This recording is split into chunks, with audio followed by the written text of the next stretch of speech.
प्रभु का प्रभु का प्रभु का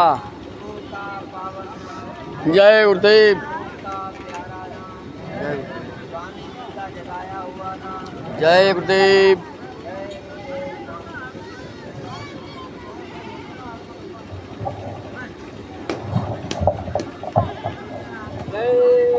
जय गुरुदेव।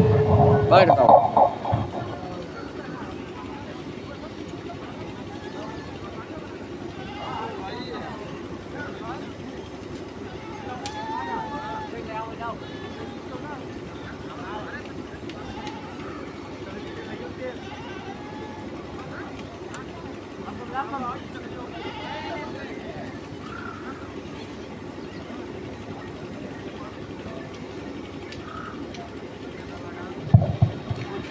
जय गुरुदेव। एक दूसरा भी दे दो। साइड वाला दे दो बेटा में दे दो। चाचा बैठे हुए हैं।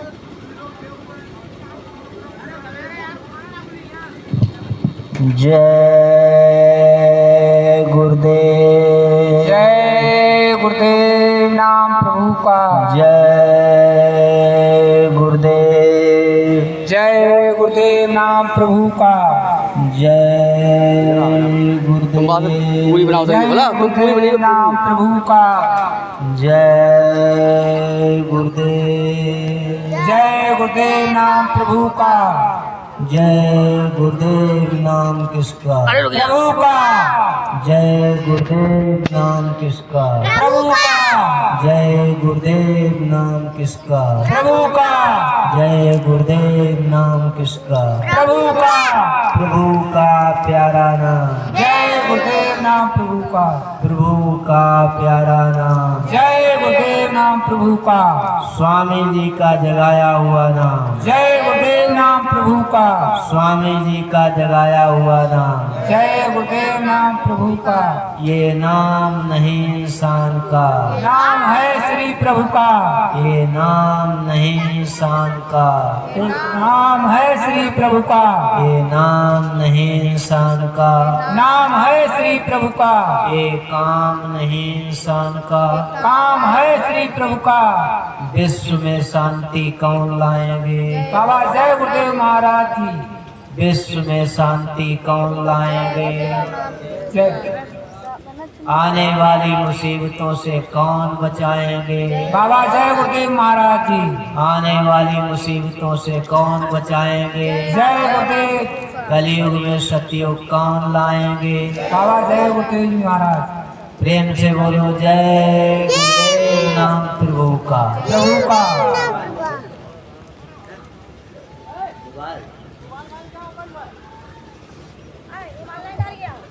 मंच पर विराजमान परम पूज्य स्वामी जी महाराज दयाल दाता, उनके चरण कमलों में दूर दराज से पधारे हुए हमारे सभी सत्संगी प्रेमी गुरु भाई बहन, पिता तुल बुजुर्ग, नौजवान भाई, माताएं बहनें, नन्हे मुन्ने बच्चे और बच्चियां तथा समस्त रड़हता ग्राम के नगर निवासी, जहां तक मेरी आवाज पहुंच रही है, सभी के चरणों में कोटानुकोट नमन करता हूं।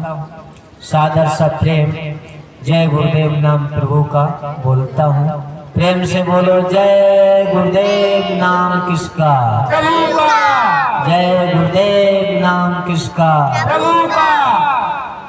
प्रेमियों, आज बड़ा शुभ दिन है, शुभ अवसर है गुरु महाराज की दया का। तो ऐसी दया संगत को, प्रेमियों को कभी कभी मिल पाती है।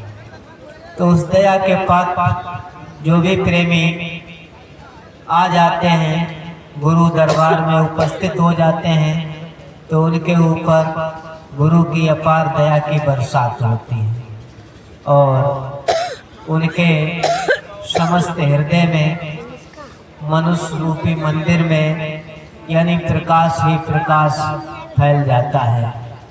गुरु का ज्ञान यानी प्रकाश ही होता है। गुरु का ज्ञान जिसके पास नहीं है उसके पास कुछ है ही नहीं।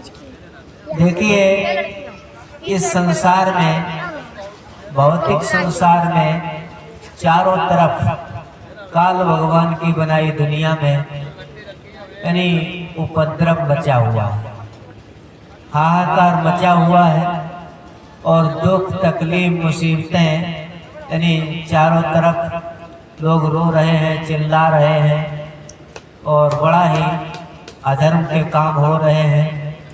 तो ऐसे में अगर हमारे आपके बीच में परम पूज्य स्वामी जी महाराज नहीं आए होते तो अब तक इस संसार का क्या हाल होता, क्या दशा होती। संत ही ऐसे होते हैं जो हमको बचा लेते हैं। तो बहुत समय पहले से ये बात चली आ रही है, लोगों ने कहा कि इस कलयुग में अवतार होगा और कलिक अवतार होगा और कलिक अवतार होकर के आएगा।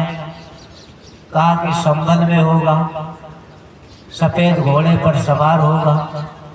ये सारी तरह तरह की बातें हमारे आपके कानों तक आती रही और आ रही हैं। और कलयुग की उम्र 4,32,000 वर्ष यानी लिखित रूप में बताई गई है, लेकिन समय ऐसा हो गया है कि कलयुग का अंतिम समय, कलयुग का अंतिम समय जैसा हो रहा है। तो इसी बीच में हमारे जिनको कलिक अवतार कहते हैं, तो हमारे परम संत बाबा जय गुरुदेव जी जो प्रभु के नाम जिन्होंने जगा दिया है, तो उस नाम से जाने वाले यही अवतार हैं और सफ़ेद पोशाक में आए हुए हैं। सभी धर्म पुस्तकों में लिखा हुआ है, मुसलमानों की में और हिंदुओं के में यानी ईसाइयों के में, सिखों में, सभी में लिखा हुआ है, लेकिन लोग समझ नहीं पाए। संभल का मतलब होता है जो संभला हुआ हो, संभल कर आया हुआ हो। तो स्वामी जी महाराज ने कहा मैं संभल करके आया हूँ, मैं पीछे के लोगों की तरह नहीं आया हूँ जिसमें लोगों ने मोहम्मद साहब के मक्का मदीना में दांत तोड़ दिए, समस्त अंग्रेज का शीश काट लिया गया, ईसा मसीह को क्रूस पर लटका दिया गया और महात्मा गांधी को लोगों ने गोले से मार दिया। कहा मैं उनमें से नहीं हूँ, मैं इन सबका बाबा हूँ, मैं संभल करके आया हूँ और इन सबका बदला लेकर के तभी जाऊंगा, बीच से जाऊंगा नहीं। मैं राम के कृष्ण के लोक से नहीं आया हूँ, मैं विष्णु लोक से नहीं आया हूँ, मैं साकेत लोक से नहीं आया हूँ, मैं अनाम लोक से आया हूँ, मैं जीवों को ले जाने के लिए आया हूँ। तो स्वामी जी महाराज ने ये इनका अवतार है, लोग समझ नहीं पाए, जान नहीं पाए। मुसलमानों की पुस्तकों में लिखा है, कुरान में क्या लिखा है, हिंदुस्तान की सड़कें काली हो जाएंगी, मकानों की दीवारें लाल हो जाएंगी और उसी चारों तरफ कोहराम मचेगा। उसी समय पर एक सफेद पोशाक में एक फकीर आएगा, वो बहुत बड़े काफिले को लेकर के गहरे दरिया सरयू नदी को पार करता हुआ जब पश्चिम की ओर प्रस्थान करेगा, उसी समय 14वीं सदी का वक्त होगा और वो जो फकीर है वो खुदा के पैगाम को सुनाएगा। तो यही आए हैं और स्वामी जी महाराज ने बताया कि ऐ मुसलमानों, तुम कह रहे हो कि 14वीं सदी का वक्त चल गया है। स्वामी जी महाराज ने कहा अभी चला नहीं है, उसको मैंने रोक दिया है। 14वीं का सदी का वक्त जो है आगे आ रहा है, उसके लिए तुम तैयार हो जाओ। तो लोग पहचान नहीं पाते हैं महापुरुषों को कि महापुरुष कैसे आ जाते हमारे आपके बीच में, कैसे काम करते और काम करके यानी कैसे शांति व्यवस्था बनाते हैं। तो इतनी बड़ी व्यवस्था बनाने के लिए देश की बिगड़ी हुई, विदेशों की बिगड़ी हुई व्यवस्था को सुधारने का के लिए समय चाहिए। ऐसा नहीं, बहुत बड़ा संसार है, तो सारे संसार में उथल पुथल मचा हुआ है। भारत देश जिसको लोग कहते हैं कि हिंदुओं का देश है, हिंदू रहते हैं, लेकिन भारत में हिंदू ही नहीं, यहाँ सभी धर्मों के लोग निवास करते हैं। लेकिन उस सब में क्या है कि जब समय आता है तो सब एक हो जाते हैं। अनेकता में एकता है, इसलिए ये विशेषता है भारत देश की। लेकिन आज हमारे आपके बीच में कुछ ऐसे लोग पैदा हो गए हैं जो आपस में यानी कि लड़ाई झगड़ा को पैदा कर रहे हैं, जन्म दे रहे हैं, जिसमें यानी बड़ी समस्याएं पैदा हो रही हैं। तो इसीलिए महात्मा आते हैं कि शांति व्यवस्था बनी रहे और समाज का सुधार हो जाए। लोग मनुष्य मंदिर में सच्ची पूजा करने लगे, साधना करने लगे, भजन भाव करने लगे। चारों तरफ में कितने महात्मा हैं। इस भारतवर्ष में महात्माओं की कमी नहीं है। कंदराओं में, गुफाओं में, पर्वतों पर और नदियों के किनारे और गंगा जमुना के किनारे और काशी में और उधर अयोध्या में ऐसे ही कई खंडपीठ हैं। सब जगह महात्माओं की भरमार है। और इधर आध्यात्मिक सत्संग की ओर देखिए, इसी बाबा जय गुरुदेव की संस्था में इधर आपके नौवीं श्रावण में नीमसार में बाबा जय गुरुदेव का प्रचार करने वाले महात्मा, उधर उज्जैन में बाबा जय गुरुदेव का प्रचार करने वाले महात्मा, उधर मथुरा में पंकज यानी कि यादव, वो भी बाबा जय गुरुदेव का प्रचार करने में लगे हुए हैं। और ये तो लगे हुए हैं, इनके साथ में जो संगत के लोग हैं वो इतनी तेजी से काम कर रहे हैं जय गुरुदेव जी का कि जगह जगह यानी कि जय गुरुदेव की शाकाहारी की रैलियां निकल रही हैं और लोग बदल रहे हैं, समाज बदल रहा है, परिवर्तन हो रहा है। स्वामी जी महाराज ने कहा, मैं अकेले नहीं आया, मेरी प्रार्थना पर अनेकों ऊपर से दैविक शक्तियों को उतारा गया है। वो दैविक शक्तियां आएंगी और आकर के इस धरा पर काम करेंगे और इस धरा पर जो उनका काम करने का है वो काम करेंगे। आत्म कल्याण का काम वो नहीं कर सकते हैं। आत्म कल्याण का काम महापुरुष महात्मा करेंगे, शक्तियां अपना काम करेंगी। 1972 का जिक्र करते हुए स्वामी जी महाराज ने बताया कि वो बच्चे आ गए हैं त्रेता के, द्वापर के, सतयुग के, यानी पीछे जो जिन युगों में जो शक्तियां आई थी उनके विषय में स्वामी जी महाराज ने बता दिया कि देखो, जब भगवान का अवतार नहीं हुआ था, मोहम्मद का अवतार नहीं हुआ था, ईसा का अवतार नहीं हुआ था, कृष्ण का अवतार नहीं हुआ था, तब महात्माओं ने बता दिया कि माँ के गर्भ से ऐसे बच्चे आने वाले हैं और वो पैदा हो जाएंगे। तो महात्माओं का वचन सत्य हो गया। वैसे ही स्वामी जी महाराज कहते हैं कि मेरा भी ये वचन है कि माँ के गर्भ से ऐसी शक्तियों का अवतार होगा।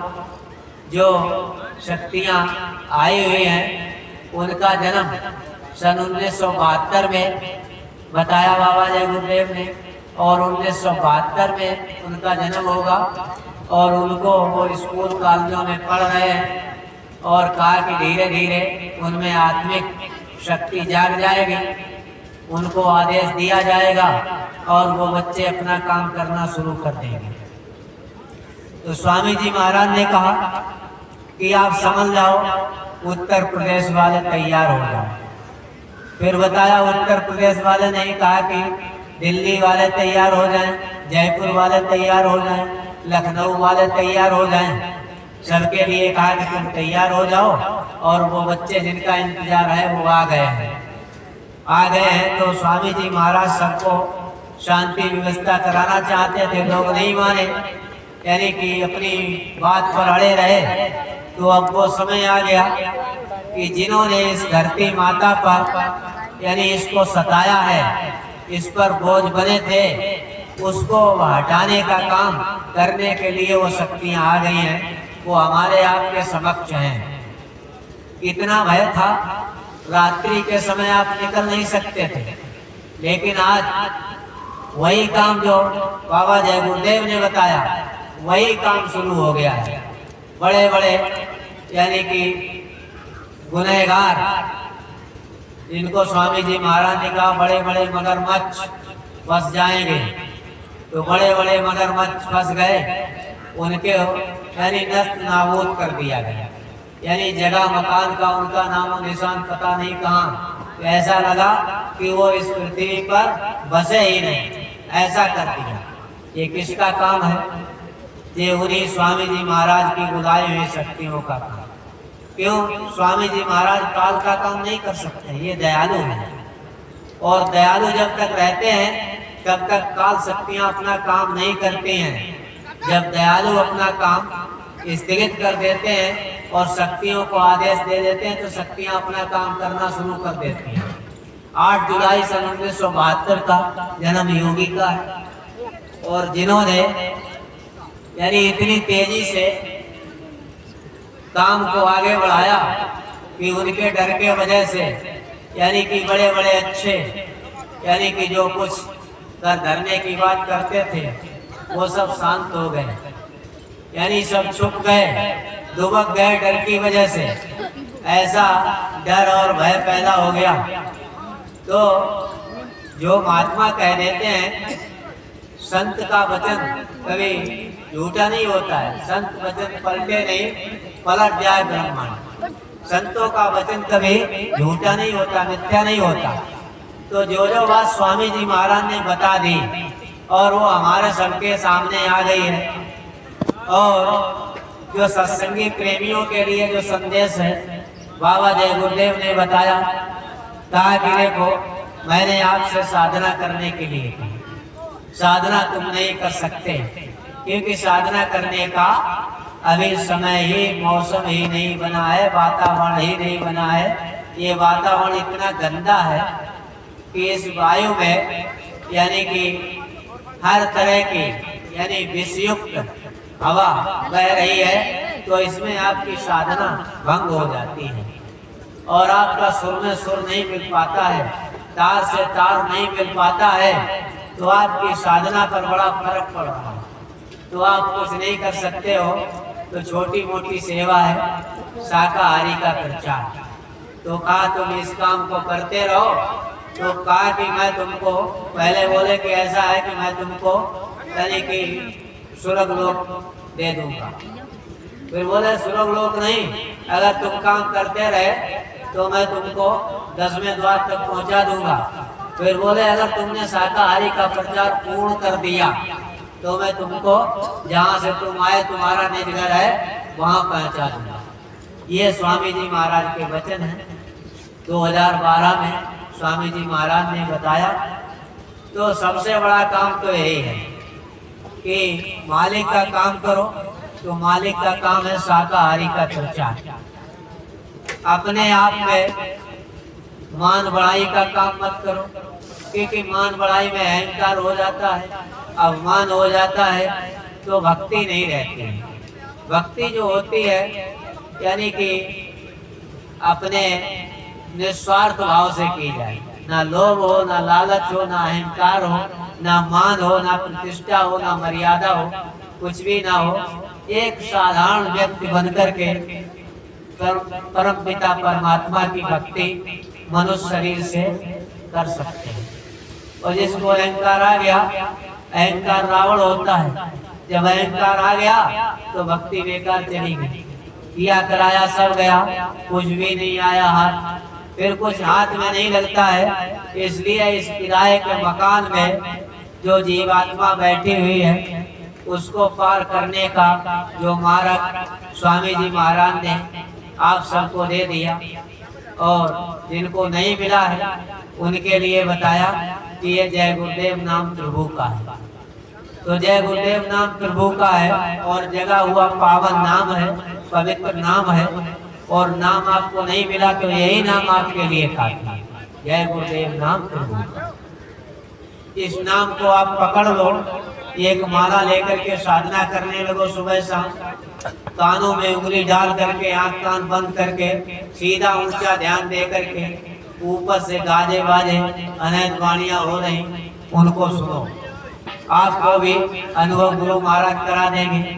और सबसे महीन बात, मोटी बात तो ये है, स्वामी जी महाराज ने कहा शाम को दिन भर काम करो, खेती का, दुकान का, दफ्तर का, नौकरी का, चाकरी का और बाल बच्चों की सेवा, और शाम को खाना खा पी करके और शाम को सोने जाते हो, चाहे चारपाई पर लेटते हो तो जय गुरुदेव नाम प्रभु का लेते लेते और हमारे स्वरूप को स्मरण करते करते आप चारपाई पर 1 महीने तक समय देते रहो, तो मैं आपके अंदर में मिलूंगा और आपको अनुभव हो जाएगा।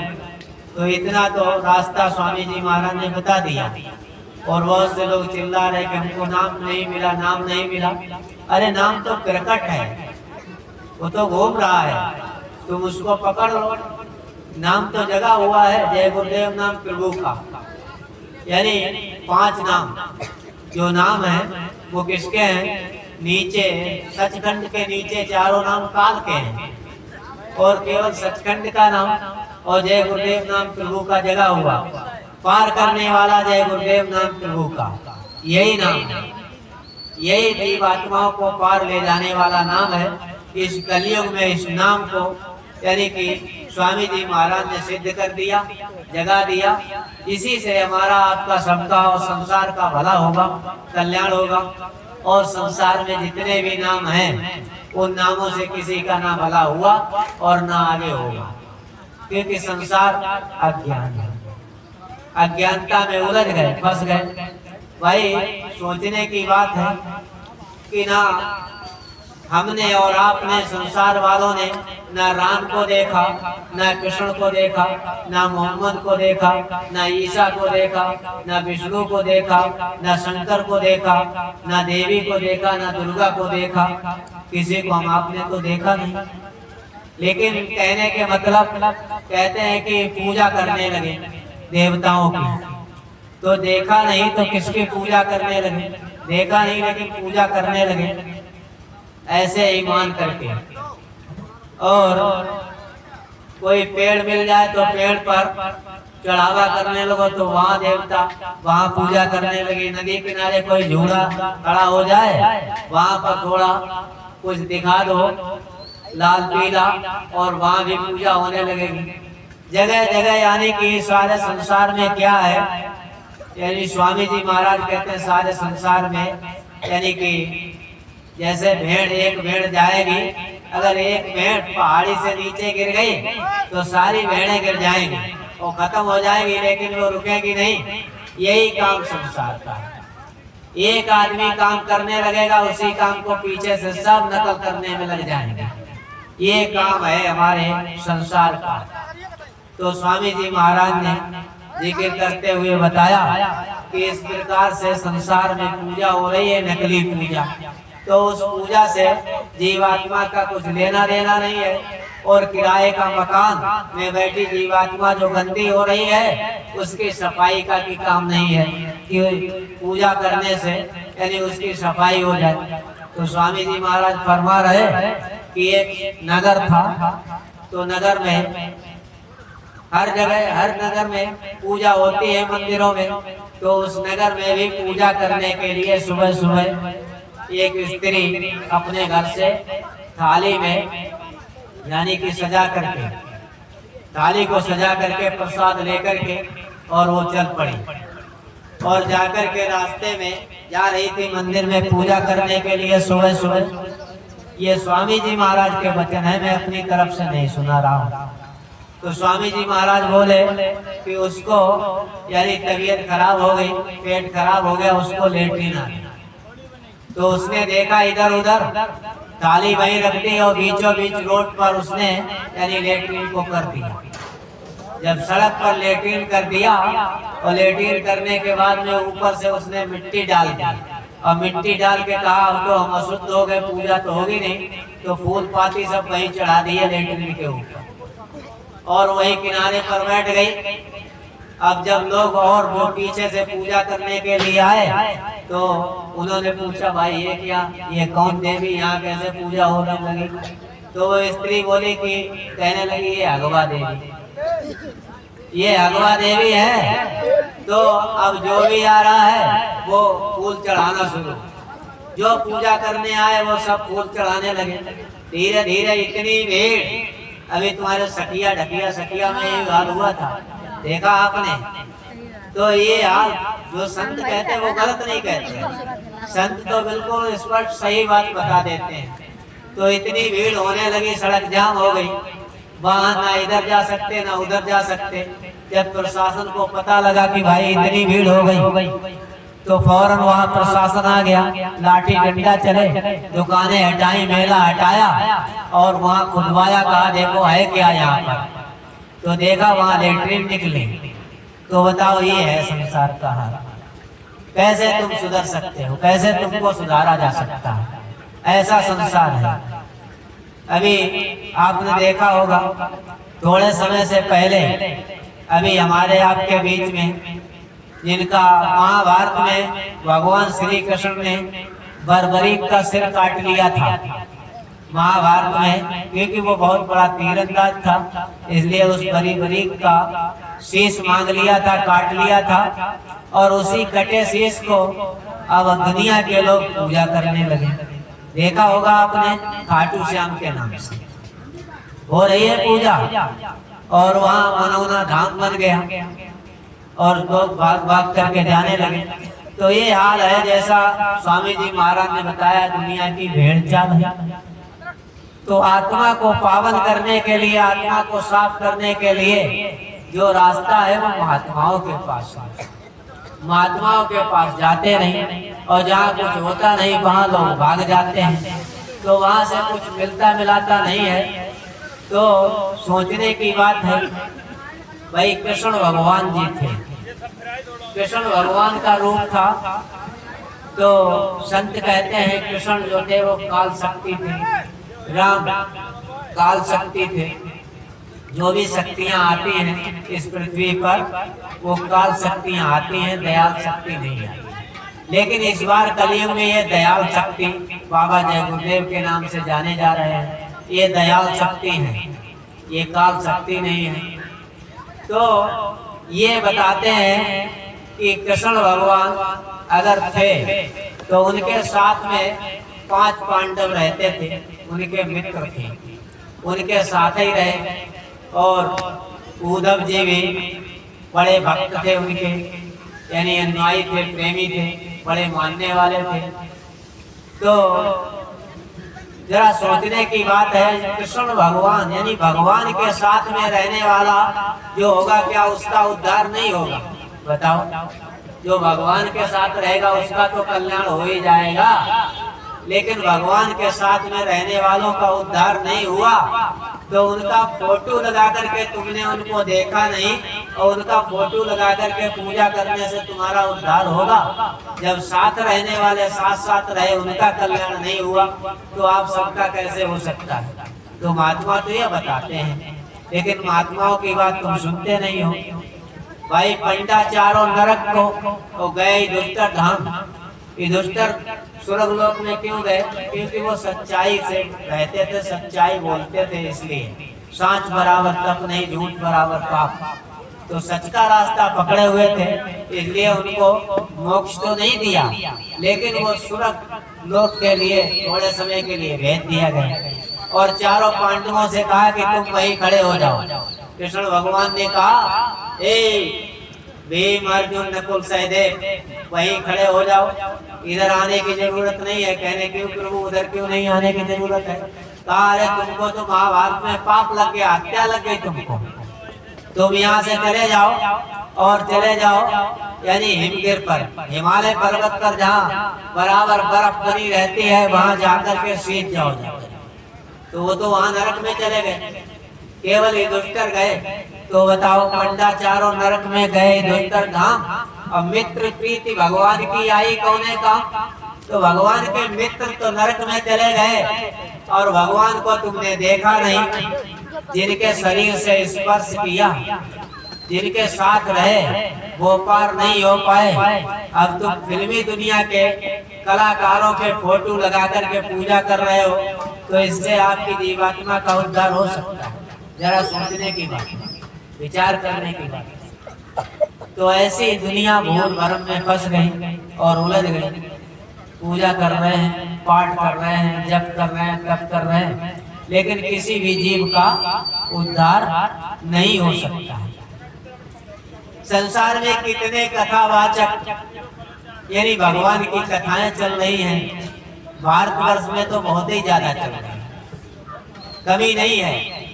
यानी कि जगह जगह एक दिन में अनगिनत, यानी संसार में भारतवर्ष में अनगिनत कथाएं एक दिन में होती हैं, और फिर समाज क्यों इतना बिगड़ रहा है?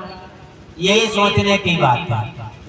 अगर सही से समझाने वाले होते तो समाज नहीं बिगड़ता। समाज यानी कि बिगाड़ने की बात कर रहा है, तभी समाज बिगड़ रहा है। हमारे आपके बीच में थोड़े समय पहले, 25 साल पहले चले जाओ, 30 साल पहले चले जाओ, तो उस समय के जमाने को देखो और अब के जमाने को देखो। क्या 30 साल 25 साल पहले क्या वृद्धाश्रम खुले हुए थे? कहीं नहीं था, लेकिन अब खुले हुए हैं। क्या यही कथावाचक, यही कथाएं भगवान की सुनाने वाले, यही इसका यही फल मिला है? तो हमारी शिक्षा, हमारी कथाएं, हमारे प्रवचन यानी कि ज्ञानियों के प्रवचन कैसे हैं? झूठे हैं, लोगों को यानी बिगाड़ने के हैं। तो महात्मा ही एक सुधारने का काम करते हैं, तभी महात्माओं की बात को नहीं सुनते। और यही तो बात होती है, हारमोनियम बजता है, ढोलक बजती है, मंजीरा बजता है, चिमटा बजता है, लोग तालियां बजाते हैं और बाह्य प्रकार का शारीरिक आनंद प्राप्त करते हैं, और बात करते हैं कि आत्मा का कल्याण हो जाएगा। बाहर के आनंद से कभी आत्मा का कल्याण ना हुआ और ना आगे हो सकता है। तो इसी कल्याण के लिए तो महात्मा कहते हैं। अब आपके यहाँ आज सत्संग हो रहा है, तो सत्संग में वही प्रेमी है जो मालिक के प्रति जिनका झुकाव है, और बाकी जो दुनिया के प्रति जिनका झुकाव है, वो लोग यहाँ आने से कतराते हैं, नहीं आते हैं। तो समाज में इतना अच्छे चीज लेने के लिए उनके पास समय नहीं होता है, और बेकार की चीज में यानी समय होता है। तो बेकार के लिए जैसे सोना जो होता है, सोना में चमक तो होती है, लेकिन उतनी चमक नहीं होती जितनी मुलम्मा में होती है। मुलम्मा में ज्यादा चमक होती है, तो मुलम्मा की ओर दुनिया भागती है और असली सोने की ओर नहीं भागती। यही कारण है संतों में और संसार की भक्ति में।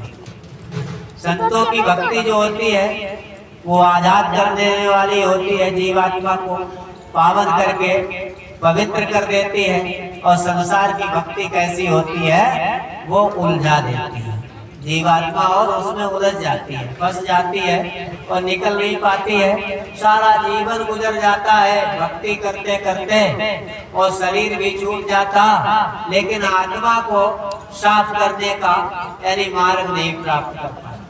ढूंढते रहते, ढूंढते, अगर खोज करते कि हमको कोई ऐसा महान भाव मिल जाए, महापुरुष मिल जाए जो आत्मा का जीव की सफाई कर दे, लेकिन ढूंढे ही नहीं।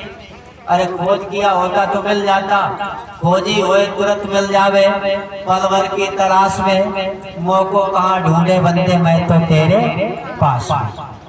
तो ढूंढे नहीं, वस्तु कहीं ढूंढे कहीं कहीं भी दिया गए हाथ, यानी कि वस्तु कहीं है और ढूंढ कहीं रहे, तो कैसे मिल सकती है।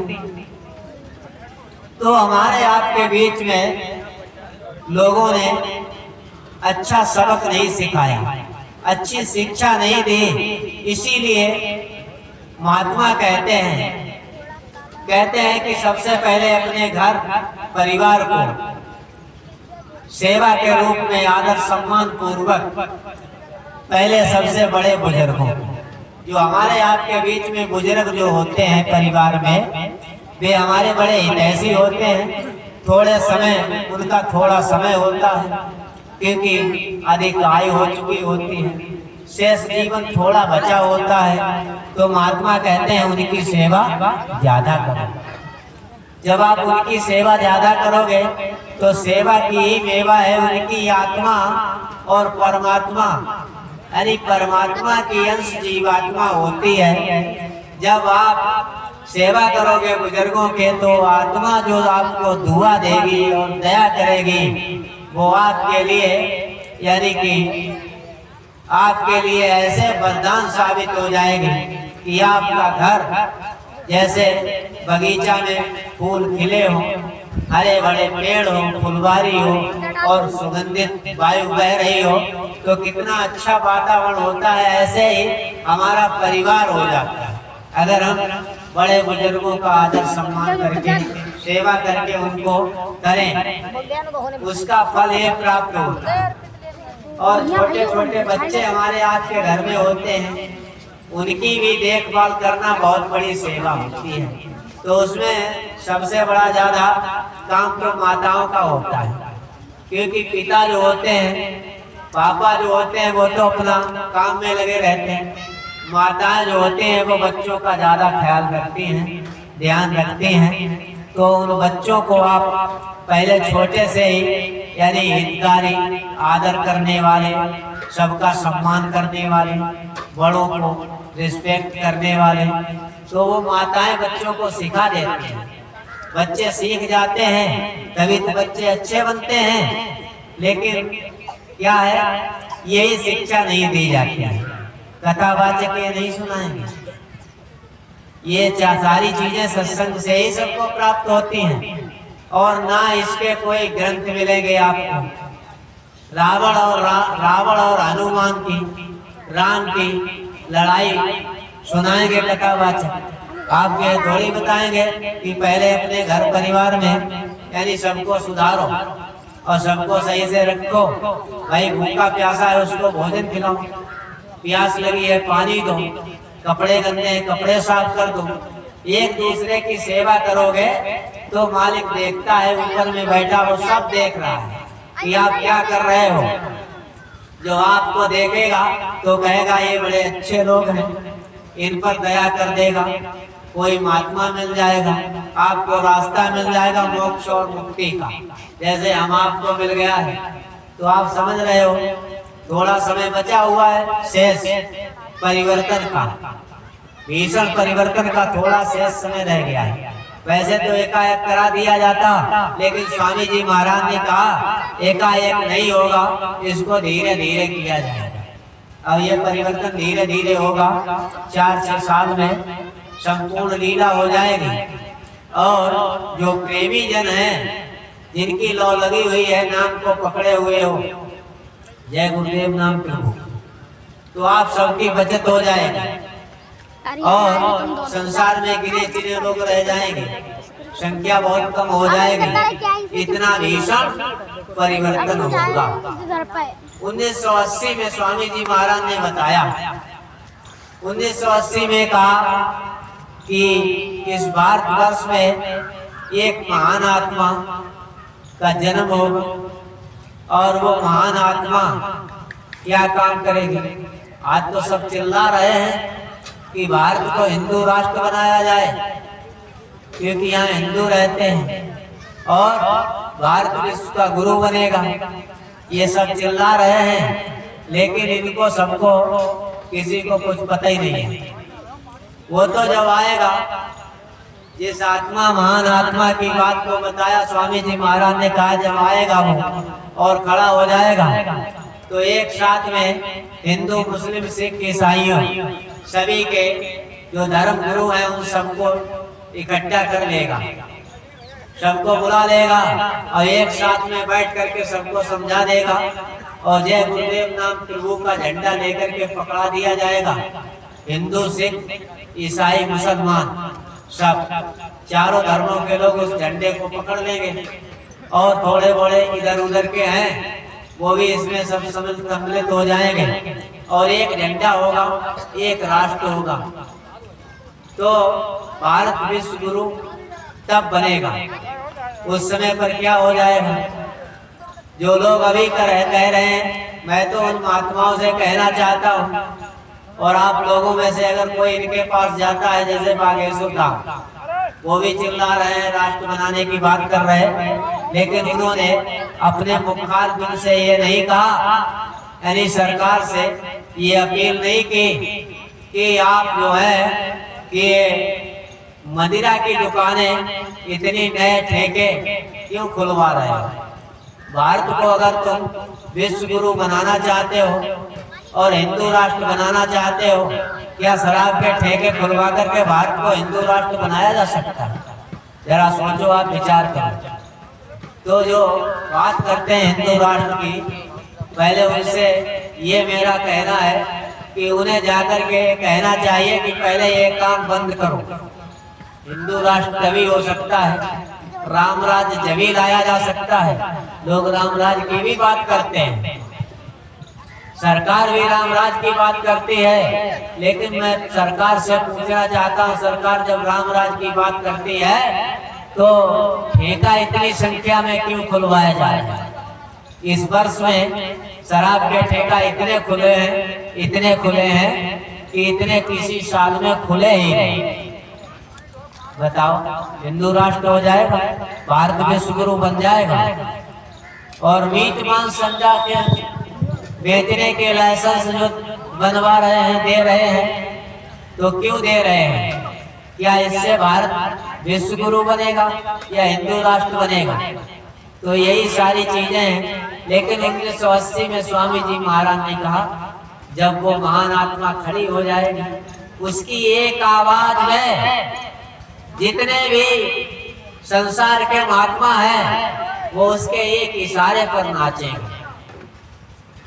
और जब सारे महात्मा एक इशारे पर नाचेंगे तो जितनी पब्लिक बची है वो सब झंडा पकड़ लेगी और संसार के जो काले पीले नीले झंडे सब रंग के दिखाई दे रहे हैं भारतवर्ष में विभिन्न धर्मों के, ये सारे झंडे समाप्त हो जाएंगे। एक ही झंडा होगा जिसमें लिखा होगा जय गुरुदेव नाम प्रभु का। और कुछ लोगों ने जिस झंडे में लिखा था जय गुरुदेव नाम प्रभु का, तो उन्होंने जय गुरुदेव तो लिख दिया और नाम प्रभु का लिखा ही नहीं। अपने गुरु भाइयों प्रेमियों की बात कर रहा है, यानी नाम प्रभु का हटा दिया। स्वामी जी महाराज ने लिखवाया कि जय गुरुदेव नाम प्रभु का है, मेरा नहीं है। ये किसी पेड़ पौधे का नहीं है, किसी पशु पक्षी का नहीं है, जीव जंतु का नहीं है, कीड़े मकोड़े का नहीं है। ये नाम मैंने उस परम पिता परमात्मा अनामी प्रभु का नाम यानी कि जगह दिया है। लेकिन इतना है कि जय गुरुदेव नाम प्रभु का तुम लेकर के जब मुझे बुलाओगे तो मैं आपको मिलूंगा। ये स्वामी जी महाराज ने कहा, इस नाम से जब हम आप पुकारेंगे तो मैं आपको मिलूंगा और ये मेरा नाम नहीं है। यानी लोगों को समझा भी दिया और बढ़ा भी दिया और समझने वाले समझ गए। जब खुद साक्षात्कार आए हुए हैं तो यही चीज हम आपको समझने की बात है। ये कोई और नहीं है, ये अनाम लोक से यानी उतर करके ये हस्ती आई हुई है, जिनके निर्देशन में पूरे विश्व का परिवर्तन होगा। पहले तो आप देखते थे महाभारत का हुआ, पूरे विश्व में थोड़ी हुआ, महाभारत केवल भारत में हुआ। तो जितना भी युद्ध और जो कुछ हुए वो सब यही हुए, लेकिन अब जो होगा वो पूरे विश्व में होगा। पूरे विश्व में, तो पूरे विश्व का परिवर्तन करने के लिए बाबा जय गुरुदेव का पदार्पण हुआ। और लोग कहते हैं कि बाबा जी तो चले गए, अब परिवर्तन कौन करेगा, बाबा जी चले जाएंगे तो। और बाबा जी ने क्या बताया, कहा कि बच्चा, कहा कि संसार में तुमने महात्माओं को बहुत सताया, उनके साथ में बड़ा ही अन्याय किया। तो कहा कि जब महात्मा नाराज हो जाते हैं तो फिर वो ऐसी युक्ति बता देते हैं कि तुम फिर कसरत करते रह जाओ। ये स्वामी जी महाराज ने बताया। भाई महात्मा जब नाराज हो जाएंगे तो वो सही बात थोड़ी बताएंगे। जब मोहम्मद साहब के दांत तोड़ दिए और मोहम्मद साहब नाराज हो गए और वो चले गए, तो लोगों ने कहा अरे भाई तुमने बहुत बुरा किया, मोहम्मद साहब के दांत तोड़ दिए, वो नाराज हो गए, नाराज हो गए। तो कहा कि भाई वो तो आपको खुदा का पैगाम लेकर के आए थे और तुमने भगा दिया, अब ऐसा करो कि कान पकड़ो, उठो और बैठो। तो कान पकड़े और उठने बैठक करने लगे। अब नहीं, अब वही नमाज हो गई, उसी को 5 वक्त नमाज बना दिया गया। तो अब लोग कसरत कर रहे हैं। वही तो कहते हैं जब फकीर संत नाराज हो जाते हैं कामिल मुर्शिद, फिर बाद में लोग कसरत करते रह जाते हैं। हर धर्म में इधर यानी कि हुसैन साहब आए थे, हुसैन साहब पानी पानी आओ आओ करते रहे। अरबी भाषा में आओ मीन्स पानी होता है।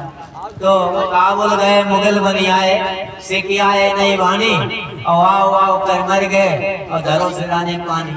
पानी सर के पास में ही रखा रहा और आओ आओ करते रहे और उनकी भाषा को कोई समझ नहीं पाया। और तो स्वामी जी महाराज कहने लगे कि आज का मुसलमान यानी कि ताजिया निकलते हैं तो सीना ठोकता है कि हाय उससे हम ना हो। हुसैन साहब जब हम होते तो तुमको जरूर पानी पिला दिया होता। तो स्वामी जी महाराज कहते हैं तुम्हारे जैसे ही 3.5 हाथ के मुसलमान पहले थे, जैसे तुम हो, उन्होंने उनको पानी नहीं पिलाया, उनकी जीभ निकल गई। तो ऐसे लोगों ने महात्माओं को, फकीरों को, कामिल मुर्शिद को दुखी किया। ईसा मसीह को क्रूस पर लटका दिया, समस्त अंग्रेज के यानी कि चस्सा यानी खाल उधेड़ दी गई और शीश काट लिया गया। कितना दुख तकलीफ पहुंचाया। तो बाबा जी ने कहा कि कान खोल करके सुन लो, मैं उनमें से नहीं हूँ जो तू हमको मार दो। कहा ऐसा कोई गोला बारूद, ऐसा कोई अस्त्र शस्त्र आइटम बम, परमाणु बम विश्व के अंदर नहीं बना है जो बाबा जी के शरीर को खत्म कर दे। ऐसी कोई दुनिया में शक्ति नहीं है जो बाबा जी के शरीर को खत्म कर दे। मैं इन सबका बाबा हूँ और सबका बदला लेने आया हूँ।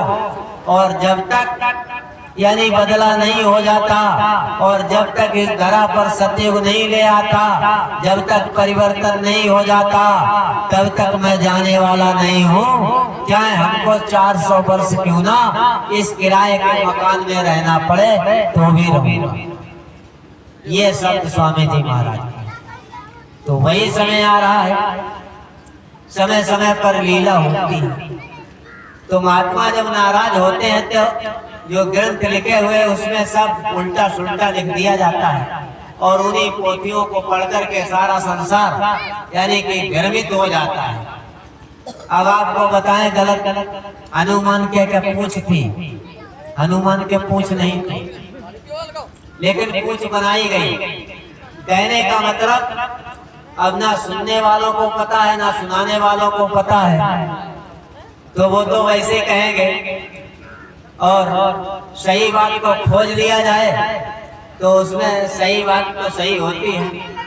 अब जरा सोचो और विचार करो कि हनुमान इतने बड़े बलवान थे और जानकार थे, होशियार थे, तो उनसे पूछ करके जो कोई भी छोटा से छोटा बड़ा से बड़ा काम किया जाता तो उनसे पूछ लिया जाता था कि भाई ऐसा काम कर लिया जाए, तो पूछ के नाम से उनको पूछ लगा दी।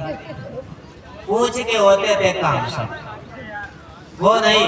और आपको एक बताएं तो गोस्वामी जी महाराज जिन्होंने रामचरितमानस में रावण राम संवाद लिखा, उन्होंने साफ लिख दिया है कि रावण राम कीन संवादा, रावण राम कीन संवादा, वो लिखिया बढ़ाए के ज्यादा।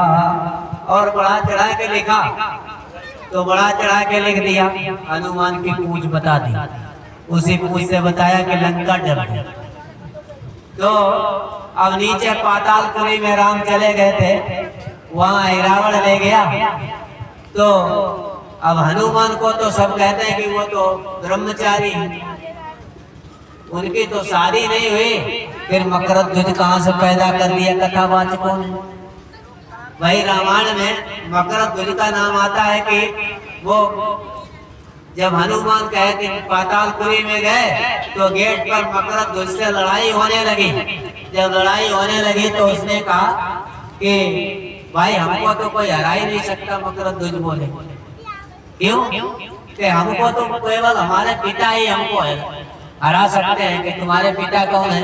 कि हनुमान। तो वो कहने लगे हनुमान तो हमें हमारी शादी नहीं, पुत्र कहाँ से आ गया?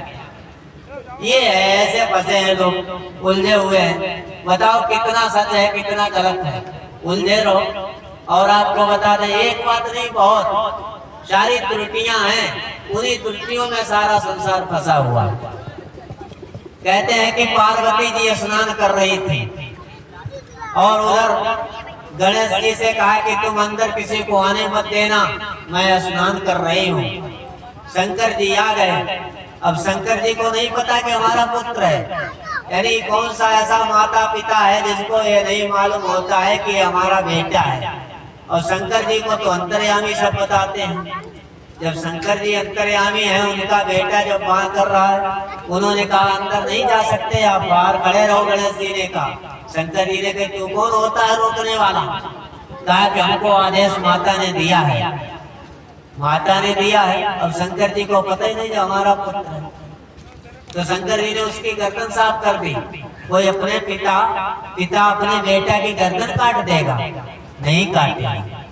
तो कितनी बड़ी झूठाई है, कितनी बड़ी सच्चाई है, आप लोग जान लें। कैसे समाज फंसा हुआ है, कोई असलियत है? भाई ऐसा पिता कौन सा होगा जिसको पता नहीं होगा ये मेरा बेटा है? तो ऐसे समाज विकृत हो गया, उलझ गया, फंस गया, सत्यता चली गई। तभी महात्मा जब नाराज हो जाते हैं तो किताबें उलट पुलट कर लिख देते हैं, उसी में उलझे रहो। सारे जीवन तुम उलझो, उसमें तुम्हारी औलाद उलझ जाए और बाबा पर बाबा सब चले जाए उलझते उलझते, और जड़ से कुंची तक सभी फंसे रहो, पारे नहीं हो सकते। तो इसीलिए इन्होंने कहा इन जो किताबों में लिखा है उसको तुम नहीं जानते, इसलिए इन किताबों को बांध करके अच्छी जगह पावन जगह पर रख दो और तुम सत्संग में चले आओ। तो सत्संग में सबका सार होता है। सत्संग जो है ये सार होता है, सत्य होता है। अब आप इसे पूछा जाए भाई सत्संग किसको कहते हैं? सत्संगियों से पूछा जाए कि सत्संग का मतलब क्या होता है, तो ऐसे पूछो कि भाई तुम कौन हो, तो कहेंगे कि हम सत्संगी हैं। जिससे पूछो वही कहेगा सत्संगी है। लेकिन सत्संगी हो तो, लेकिन तुम्हारे अंदर में सत्य का साथ हो रहा है। क्या बात? सत्य का साथ अगर कर रहे हो तभी तो सत्संगी हो। अब जब सत्य का साथ ही नहीं है तो सत्संगी थोड़ी हो, नहीं सत्संगी हो। तो इसीलिए सत्संगी बनने की कोशिश करो कि तुम्हारे अंदर में केवल सत्यता प्रकट हो जाए और सत्य का ज्ञान हो जाए, सत्य से आप मिल सको, सत्य को आप प्राप्त कर सको, तभी सच्चे सत्संगी हो, तभी सच्चे नामधानी हो। वैसे कहने को तो सब कहने लगते हैं कि सब सत्संगी, अभी एक प्रोग्राम पीलीभीत में यानी कि पंकज जी के तरफ से कुछ लोगों ने हमको बुला लिया था, प्रेमियों ने। पीलीभीत सत्संग में गए हुए थे, तो वहाँ सत्संग में पूछा लोगों से कि ये बताओ स्वामी जी महाराज यानी मौजूद हैं कि मर गए? तो लोगों ने कहा मौजूद हैं। तो हमने कहा तुम पंकज तो वाले तो कहते हैं कि स्वामी जी महाराज चले गए, तुम सब कह रहे हो कि जिंदा है। तो बताओ क्या कहा जाए, ऐसे लोग हैं संसार में। तो हमने कहा हमको बताओ स्वामी जी महाराज हैं? बोले हैं। और वहां ये कह रहे कि वो तो चले गए। तो लोगों के अंदर में कितनी भ्रांतियां हैं। संत कभी जाते हैं, अगर संत संसार से चले जाएंगे तो संसार नष्ट हो जाएगा, ये पृथ्वी नष्ट हो जाएगी, कुछ नहीं रह जाएगा। जो ना होते संत जन जल जाता संसार। अगर संत नहीं होते तो संसार ही नहीं होता। संतों के बदौलत ही ये संसार बना हुआ है। और जो संत हैं उन्हीं को लोग जानते नहीं हैं, और जो असंत हैं उन्हीं को लोग संत मानते हैं। इतना परिवर्तन है। उसी परिवर्तन को मोड़ने के लिए ये महान हस्ती जय गुरुदेव, जिनको नाम से जानते हो, ये आए हुए हैं। तो अभी आप क्या देख रहे हो? अभी तो इन्होंने लीला की है, और जब इनकी लीला होकर के जब आगे पर्दा हटेगा और सामने पर जब खड़े हो जाएंगे तो आप यानी कि कई करोड़ लोगों की भीड़ लग जाएगी। तो स्वामी जी महाराज कहते हैं मैं तो इतने ऊंचे पर बैठा हूँगा कि तुम मुझे नहीं देख पाओगे। लोग मुझे विदेशों से हवाई जहाज और हेलीकॉप्टर इतने आएंगे कि जिनकी आप गिनती नहीं लगा सकते। इतनी बड़ी भीड़ होगी और मुझे लोग दूरबीन से देखेंगे। ये लीला है, लेकिन लोग समझ नहीं रहे। तो समझने के लिए अपने अंदर में जब तक साधना नहीं करोगे, अभ्यास नहीं करोगे, अंदर में गुरु महाराज को नहीं प्रकट करोगे, आत्मा को जगाओगे नहीं, तब तक कुछ जानकारी प्राप्त नहीं हो सकती। जब तक शब्द धुनी को नहीं सुनोगे, जब तक ऊपर से आ रही नाद वाणी हो रही, गाजे बाजे बज रहे, उनको नहीं सुनोगे, प्रयास नहीं करोगे, चेष्टा नहीं करोगे, याद नहीं करोगे कि हमको कुछ सुना जाए, गुरु की दया हो जाए, कृपा हो जाए, तब तक कुछ नहीं। किसका सत्संग, किसके नामदानी, किसके भजनानंदी।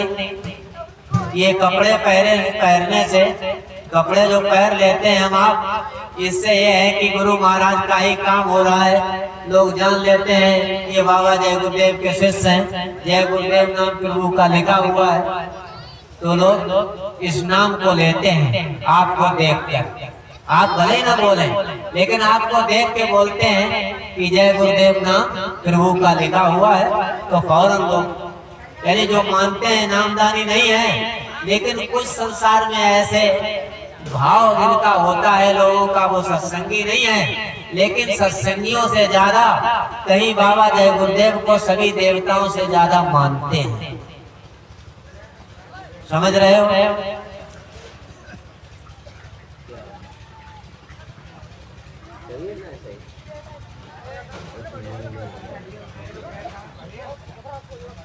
तो इस प्रकार से मानने वाले हैं लोग।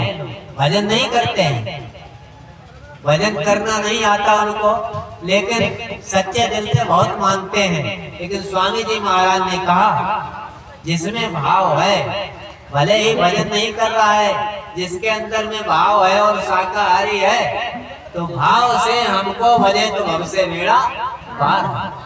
तो जिसमें भाव है, भजन नहीं किया है, सच्चे दिल से मान रहा है, तो स्वामी जी महाराज कहते हैं वो भी मेरी लिस्ट में है। यहाँ तक बता दिया है कि कोई सत्संगी प्रेमी है, उनका कोई